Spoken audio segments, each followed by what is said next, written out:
তোর বাচ্চা নেবো না বাবা, চোখগুলো দেখো দেখি আর ভয় করছে।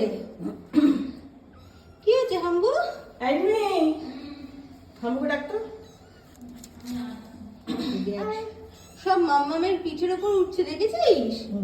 রিমো খেলা করছে মামা। মনে হচ্ছে আমরা কোনো রিসর্টে চলে এসেছি, তাই না কাজল দি? রিসর্টে এসেছি, রোজ আসি আমরা।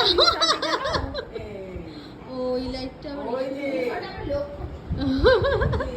আমরা বসে কি দিয়েছে তোমার? গাড়ি চালাও। না, ওটা আটকে দাও তো, গলায় ওটা খুলে গেছে, ওই দেখো গাড়ি দেখো। চলবে না। ওটা ঢিলে আছে, মোটামুটি ঢুকে। গোনো ওয়ান, এখানে 1 2 নেই, 1 2 3 4 গোনো। ঠিক আছে, কিন্তু বসেছে গাড়িতে। ওই যে মানি প্ল্যানের পাতাগুলো